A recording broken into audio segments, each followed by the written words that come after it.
Islamic Community Development mempersembahkan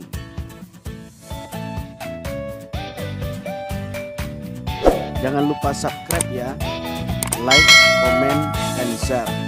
Terima kasih. Assalamualaikum warahmatullahi wabarakatuh. Jumpa lagi bersama saya di dalam channel ini. Kali ini kita akan membicarakan tentang salah satu artikel saya yang sudah dipublikasikan di jurnal Hikmah di Fakultas Dakwah dan Ilmu Komunikasi IAIN Padang Sidempuan. Artikel ini diberi judul dengan pemberdayaan kelompok UPPKS dalam meningkatkan kesejahteraan masyarakat. Artikel ini merupakan hasil penelitian tahun 2014. Adapun data-data yang disajikan di dalam artikel ini berupa program jumlah penduduk di tahun 2014 dan tahun 2015.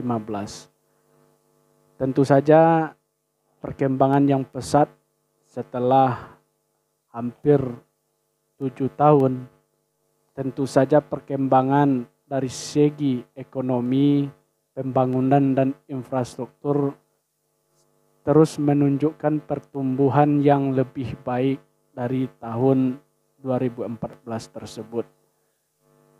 Tujuan utama saya menyajikan artikel ini bukan untuk mempersoalkan data-data yang ada di dalam artikel ini, tetapi saya ingin mengulas sebuah artikel yang menyajikan riset tentang pemberdayaan masyarakat, kemudian program dari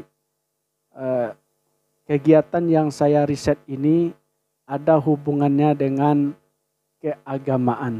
Artikel ini mengambil sampel rumah tangga sasaran yang menjadi peserta program KB, kemudian terhimpun di dalam kelompok usaha yang dinamakan dengan UPPKS. Hal yang menarik dilakukan oleh pemerintah setempat adalah melakukan kegiatan pemberdayaan perempuan. Menurut asumsi bahwa kemiskinan pertama disebabkan kurangnya ketersediaan tenaga kerja bagi perempuan. Kebanyakan perempuan hanya menunggu suaminya pulang kerja dari kebun atau sawah tanpa ada usaha yang lain. Sehingga penghasilan mereka dapat dikatakan tergolong kecil. Di sisi lain, mereka memiliki anggota keluarga yang secara program KB itu telah melebihi, terutama bagi pasangan usia muda dan subur. Keluarga ini diberdayakan, pertama mereka harus memakai KB untuk menekan laju kelahiran. Kemudian di samping itu mereka juga diberi modal untuk membuka usaha rumahan. Untuk modal, pemerintah daerah bekerja sama dengan Badan Amil Zakat setempat menyalurkan dana zakat kepada rumah tangga sasaran untuk digulirkan. Jadi rumah tangga tadi diberi modal ini bersumber dari BAS, kemudian setelah diserahkan kepada penerima, maka tanggung jawab dari pemerintah daerah melalui Badan pemberdayaan masyarakat dan perempuan adalah untuk mengawasi keberlangsungan jalannya program. Di mana ketika rumah tangga itu dipandang telah berhasil membuka usaha, kemudian mendapatkan keuntungan, maka keuntungan tadi disisihkan untuk mencicil modal yang diberikan oleh BAS. Tetapi yang memungut kembali itu bukan BAS, melainkan Badan Pemberdayaan Masyarakat. Bagi Badan Pemberdayaan Masyarakat ini, dana tersebut digulirkan kembali kepada rumah tangga sasaran yang lain.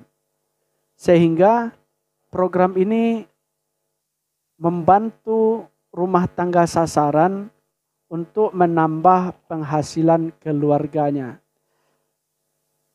Disinilah menarik program ini, sehingga saya menjadikan ini sebagai sebuah riset.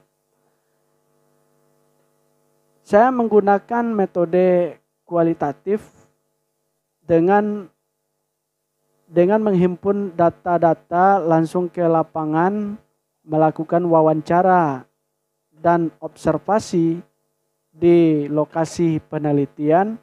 Saya mencoba untuk menganalisis persoalan ini dengan menggunakan teori pemberdayaan, di mana pemberdayaan itu memiliki 4 indikator penting.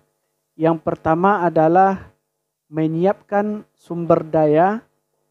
Ini maksudnya adalah bagaimana pemerintah untuk mempersiapkan sumber daya manusia, katakanlah rumah tangga sasaran yang dijadikan sampel dalam penelitian ini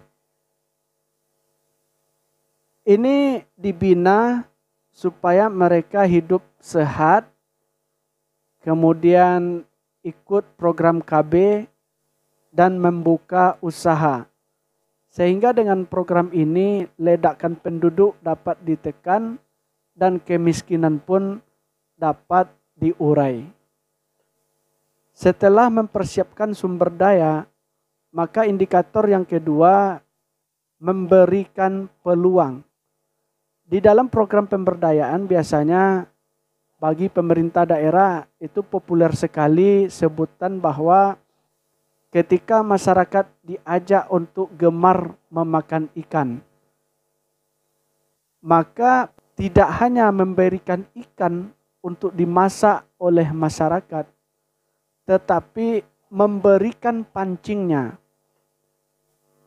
Sehingga dengan pancing ini masyarakat bisa mencari ikan sendiri. Masyarakat menjadi mandiri. Tapi kalau masyarakat diajak makan ikan, lalu ikannya disediakan, ini akan menimbulkan ketergantungan. Okelah, itu konsep dari pemerintah daerah. Namun di dalam teorinya dikatakan bahwa memberikan peluang itu tidak hanya memberi pancing, tetapi juga mempersiapkan di mana masyarakat ini untuk memancing atau menyediakan tempat memancingnya itu di mana. Masyarakat diajak makan ikan, pancing sudah dikasih. Kalau tempat memancingnya tidak ada, ya pancing tadi juga nganggur di rumah. Maka di dalam indikator yang kedua ini memberi peluang, itu maksudnya adalah pemerintah daerah membukakan pintu atau peluang-peluang bagi rumah tangga sasaran tadi supaya bisa membuka usaha lebih luas lagi. Kemudian indikator yang ketiga saya gunakan di dalam riset ini adalah bagaimana masyarakat diberi pendidikan. Di dalam pemberdayaan, hal yang paling penting adalah bahwa pemberdayaan itu proses belajar. Proses pembelajaran sosial. Masyarakat harus dicerdaskan. Untuk mencapai masyarakat yang mandiri, masyarakat harus punya pendidikan, pengetahuan yang memadai untuk menjalani hidup yang mandiri. Kalau masyarakat dibiasakan untuk dibantu, sehingga tanpa bantuan mereka terkatung-katung, ini hanya menimbulkan ketergantungan, masyarakat canggung, dan program tanggung, ya akhirnya masyarakat juga mengalami kemiskinan.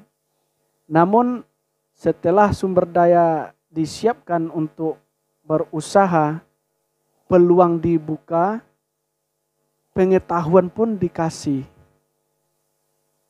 Maka dengan demikian diharapkan lahir masyarakat yang memang mandiri, mampu untuk menyelesaikan persoalan mereka dan memiliki kuasa berkontribusi secara aktif untuk menghadapi dan menyelesaikan persoalan yang terjadi di tengah-tengah masyarakat. Nah, ini masyarakat yang mandiri. Lalu yang keempat indikator yang saya gunakan adalah bagaimana pemerintah daerah memberikan keterampilan kepada masyarakat. Keterampilan ini sangat perlu untuk kegiatan pemberdayaan karena dengan keterampilan masyarakat ini bisa langsung membuka usaha. Misalnya mungkin memberikan pelatihan menjahit, pelatihan anyaman, atau mengemas makanan halal. Ini sangat bermanfaat. Masyarakat didorong untuk bisa membuka usaha UMKM. Nah, dengan 4 indikator ini dianalisis sehingga harapannya masyarakat dengan program yang bagus tadi, yaitu memberi bantuan kepada masyarakat miskin, lalu dilakukan 4 indikator tadi, mulai dari menyiapkan sumber daya, memberi peluang, memberikan pengetahuan, dan juga memberikan keterampilan, diharapkan lahir masyarakat yang mandiri dan lebih sejahtera. Barangkali itu saja ulasan kita pada hari ini. Semoga program yang baik ini bisa direplikasi di daerah masing-masing supaya mendatangkan manfaat yang lebih besar bagi masyarakat, yang mana tercipta keluarga yang tangguh, emas, dan sejahtera. Semoga bermanfaat. Assalamualaikum warahmatullahi wabarakatuh.